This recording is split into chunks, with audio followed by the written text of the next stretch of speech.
Let's talk four, as in the four pillars of depression. This is the Daily Landsblog for the 24th of August, 2020.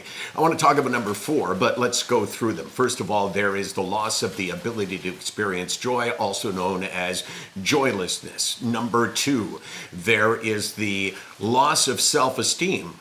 I refer to it as esteemlessness. I'm not sure that's an actual word. It's not a word. Yeah, but you know what? It's a word now, because how else do you describe it? Can you think of anything? Think about it right now, Case. Number three would be loneliness. That is definitely a word. And number four, this is what I want to talk about, hopelessness.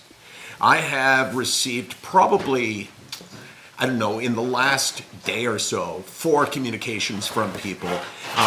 One I did not know. It's okay, Kara. No, don't worry. You're making dinner. We're not trying to save lives here. Yeah, it's okay. It's nothing important that I'm talking about here. No, seriously, it's okay. Number one, a guy that I'd never met before. 2 guys I never met before. Although Bob, that's right, Bob, you're getting another shout out. We communicated. He reached out to me and I failed to communicate back with him, and he said, fine, I'll move on. And he was 100% right. And now we're buds, right? The best friendships are the ones that don't start off well. Get to the point. Yeah, and then somebody that I do know and care about. And the sense of hopelessness that I felt from all of them is really depressing.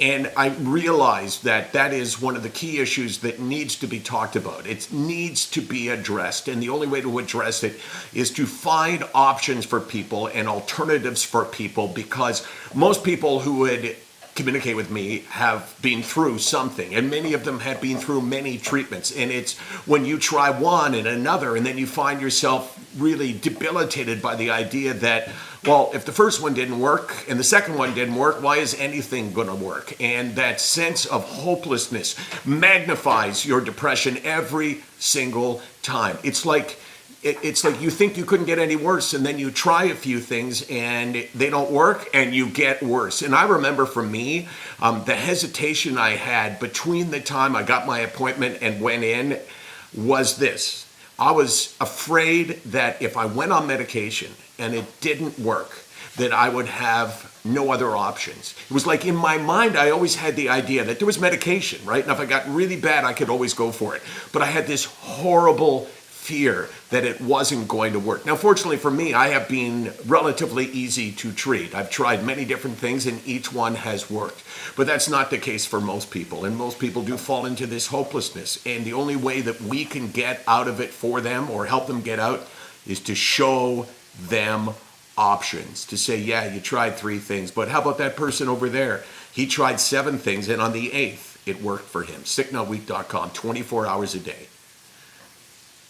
425 days a year. I was pretending like I couldn't remember, Case, but you know, that's the look away when people read the teleprompter and they go, I was wondering about this. They're trying to fool you into thinking they're not reading the teleprompter. It's the look away, that pensive thought.